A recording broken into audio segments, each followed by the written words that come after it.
Mesdames et messieurs, bonjour et bienvenue à notre nouvelle édition de Midi au Caire pour ce samedi, le 22 juillet 2023. On commence notre sélection avec cette information. Le président Abdel Fattah el-Sisi a reçu des messages de félicitations de la part des ministres et d'hommes d'État, et cela à l'occasion du 71e anniversaire de la Révolution du 23 juillet de l'année 1952. Le chef de l'État a notamment reçu des messages du Premier ministre, des ministres de la Défense et de l'Intérieur, ainsi que des présidents du Conseil des députés et du Sénat. Dans leurs messages, ils ont exprimé leurs vœux sincères de succès, appelant Dieu le Tout-Puissant à préserver la sécurité et la stabilité de l'Égypte.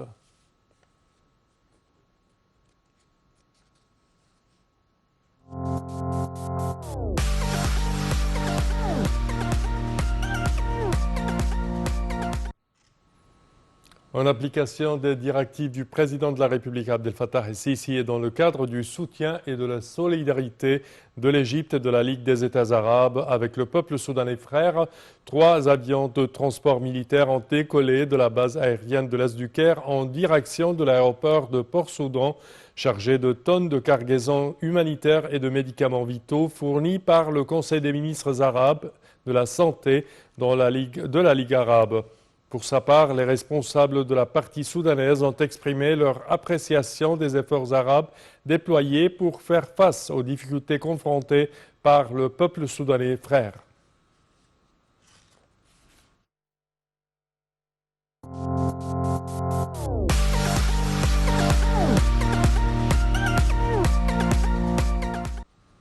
Et le dialogue national à mi-chemin. Après plus de 2 mois de débat, le dialogue national doit émettre ses premières recommandations qui seront envoyées au président de la République pour son approbation. Des séances restreintes auront lieu pour la formulation des recommandations. Et pour plus de détails, voici un commentaire. Depuis son lancement le 3 mai dernier, le dialogue national aura discuté en tout 60 dossiers allant de la politique à l'économie en passant par les questions sociales. En tout, une 50aine de séances ont été tenues. Le dialogue, premier de son genre en Égypte, a rassemblé plus de 2000 participants représentant les forces politiques et la société civile. Des personnalités de tous bords y ont pris part. Aujourd'hui, le dialogue est à mi-chemin et il reste encore une 50aine de dossiers à traiter. Le coordinateur général du dialogue national, Dior Rachouane, a salué le déroulement des séances, assurant que toutes les questions discutées ont le même degré d'importance. Le dialogue national peut devenir une étape importante vers des réformes politiques. Les comités chargés de formuler les recommandations finales nées des séances précédentes doivent se réunir cette semaine en séance restreinte. Le dialogue reprendra ensuite la semaine prochaine. Parmi les questions déjà débattues, il y a notamment la loi électorale, la loi sur la tutelle et la création des hauts conseils de l'enseignement. Les recommandations finales formulées par les comités seront soumises au conseil d'administration pour les transférer ensuite au président de la République afin de les approuver et les envoyer aux instances compétentes, c'est-à-dire le gouvernement ou le Parlement. Le conseil d'administration a décidé que dorénavant les comités se réuniront pendant une semaine pour débattre des questions fixées sur l'agenda. Puis, la semaine suivante, des séances restreintes seront tenues pour discuter des détails et formuler les recommandations avant de les envoyer au Conseil.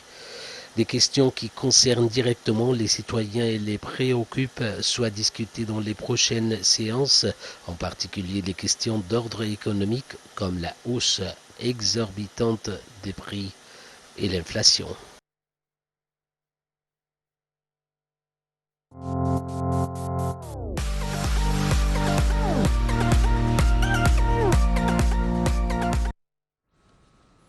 Et l'Égypte condamne la répétition de la profanation du Saint-Coran au Suède. L'Égypte a fermement condamné l'autorisation par les autorités suédoises à un extrémiste qui a brûlé des exemplaires du Coran sacré à plusieurs reprises dans la capitale Stockholm. Je cite, « Il s'agit d'un défi flagrant qui va au-delà de la liberté d'expression, qui provoque les sentiments des millions de musulmans dans le monde et qui viole leurs valeurs sacrées. » C'est ce qu'a déclaré le ministère égyptien des Affaires étrangères dans un communiqué publié vendredi. L'Égypte a exprimé sa profonde inquiétude face à la récurrence des incidents liés au mépris de la religion, à la propagation de l'islamophobie et à la montée des discours de haine dans de nombreux pays. Le ministère craint que ces incidents n'entraînent pas de répercussions graves et importantes sur la sécurité et la stabilité des sociétés et sur la jouissance des droits de l'homme.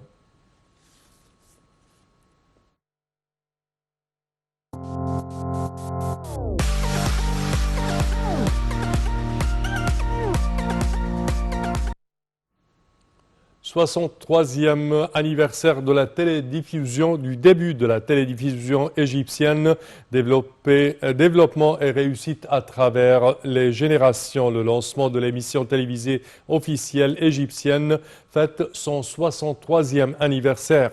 La télédiffusion égyptienne a été lancée le 21 juillet 1960 après un retard de 4 ans par ordre de l'agression tripartite qui a poussé le président Gamal Abdel Nasser à reporter la date de son ouverture prévue en 1956. Pour plus de détails, voici un commentaire. L'idée de créer une maison de radio et une station de télévision a commencé en 1954, lorsque l'idée a été proposée par Salah Saleh, ministre de la Construction nationale à l'époque, au défunt président Abdel Nasser, et en 1959, le bâtiment Maspero était déjà installé à sa place sur la corniche du Nil. Les travaux sur le projet se sont poursuivis jusqu'en 1960, lorsque les studios ont achevé leurs préparatifs pour la diffusion télévisée. L'émission officielle de la télévision égyptienne a commencé à 19h et les Égyptiens ont pu célébrer le 8e anniversaire de la Révolution de juillet à la télévision égyptienne, et l'émission égyptienne a commencé avec une seule chaîne et l'émission quotidienne a commencé avec seulement 5 heures. La deuxième chaîne de télévision égyptienne a été lancée l'année suivante, la diffusion en 1961, et en 1970, l'union des radios a été divisée en 4 secteurs, à savoir radio, télévision, finance et ingénierie. La télédiffusion est passée du noir et blanc à la couleur après la victoire d'octobre en 1973 avec le système de diffusion SECAM, qui a été développé au début des années 90 pour le système PAL et qui a constitué une percée pour le développement de la radiodiffusion égyptienne. En 1978, des centres de transmission se sont développés et les 2 chaînes de la région du canal de Suez ont été connectées à un réseau Hertzing. La même année, une station de télédiffusion a été créée à Port Saïd, Suez et Ismaïlia, et a atteint le sommet du développement de la télédiffusion en 1979. Lorsque les stations se sont transformées en réseaux de radio au nombre de 7 réseaux locaux divers. La première chaîne satellitaire arabe gérée par l'État a été lancée en 1990, après quoi la chaîne internationale du Nil a été lancée en 1993. En 1996, la première chaîne arabe cryptée a été lancée. Il s'agit de la deuxième chaîne égyptienne et la diffusion égyptienne de la télévision a suivi le rythme des développements de l'époque. La télévision égyptienne a pu réaliser les développements requis et fournir un discours médiatique qui contribue à développer la conscience égyptienne et arabe en élargissant le cadre des réalisations de la radiodiffusion égyptienne en lançant de nombreuses chaînes égyptiennes pour couvrir les gouvernorats et les intérêts des différents secteurs à tous les niveaux sportifs, artistiques et éducatifs.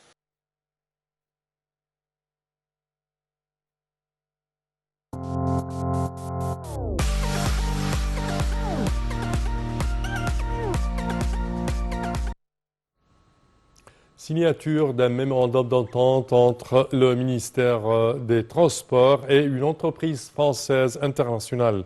Dans le cadre de l'application des directives du président Abdel Fattah el-Sisi visant à faire de l'Égypte un pôle mondial des centres commerciaux et logistiques et à maximiser la coopération avec les grandes entreprises internationales spécialisées dans les différents domaines des transports, y compris le transport maritime, le ministère des Transports a signé par visioconférence un mémorandum d'entente avec la compagnie française CMA-CGM concernant le lancement de la coopération stratégique conjointe en matière de transport maritime, des ports secs et des zones logistiques. Le protocole a été signé de la part égyptienne par le ministre des Transports, Kamel El Wazir, et de la part française par le président de la compagnie française CMA-CGM en présence de l'ambassadeur d'Égypte en France.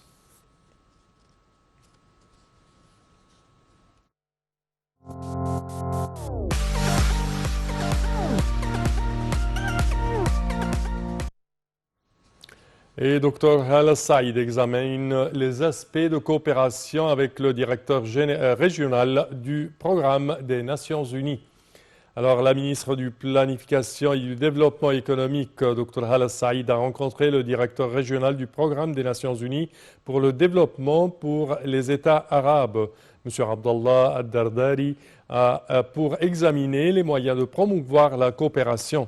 Cette réunion a eu lieu en marge de sa participation au forum politique de haut niveau sur le développement durable HLPF 2023 qui se tient à New York sous le thème « Accélérer la reprise après la maladie à coronavirus Covid-19 et la mise en œuvre intégrale de l'agenda 2030 pour le développement durable à tous les niveaux ».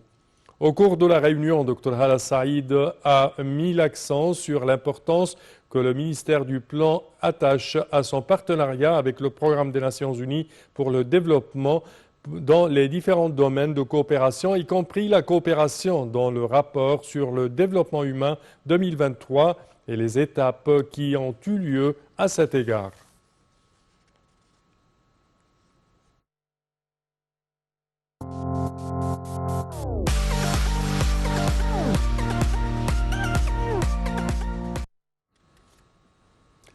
Et Al-Saïd examine avec Mamouna Mohamed Sharif les moyens de promouvoir la coopération. La ministre du Plan et du Développement économique, Dr Hala Saïd, s'est entretenue avec la directrice exécutive du Programme des Nations Unies pour les établissements humains ONU Habitat, Mamouna Mohamed Sharif, des moyens de promouvoir la coopération. L'entrevue a eu lieu en marge du Forum politique de haut niveau des Nations Unies sur le développement durable FPHN 2023 à New York qui s'est tenu sous le thème « Accélérer la reprise post-Covid-19 et la mise en œuvre intégrale de l'agenda 2030 pour le développement durable à tous les niveaux ».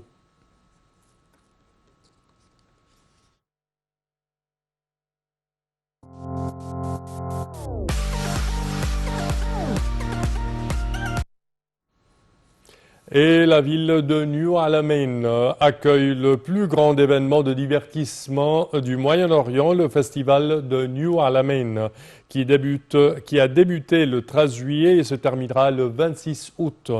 Ce festival tant attendu offre une expérience exceptionnelle de l'été sur la mer Méditerranée. Pour plus de détails, voici un commentaire. Le festival de New Alamein accueille 1 million de visiteurs venus de tout le monde arabe. Ce festival comprend de nombreux événements artistiques et sportifs ainsi que des expositions et des spectacles dans la ville de New Alamein qui est considérée comme le premier et le plus grand centre régional intégré de tourisme et de divertissement.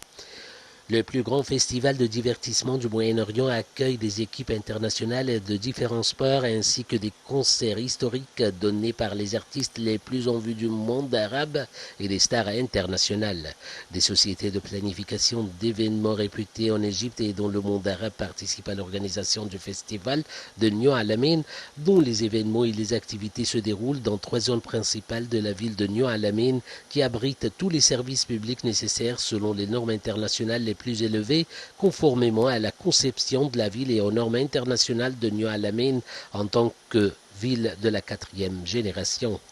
Les activités les plus importantes du festival sont la cérémonie de remise des prix d'Al Alamein en honneur des meilleurs artistes du monde arabe.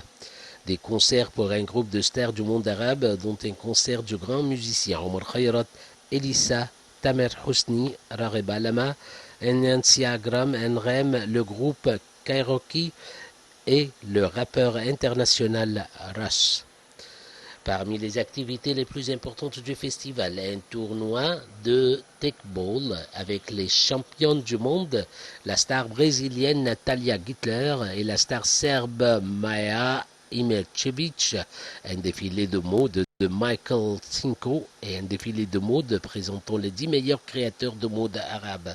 Figure également une course de triathlon composée de 3 sports, natation, cyclisme, course à pied, qui sont tous des Jeux olympiques, un championnat international de paddle, des spectacles d'avion RC, un championnat international de beach soccer, une course de voiture et un jet ski challenge.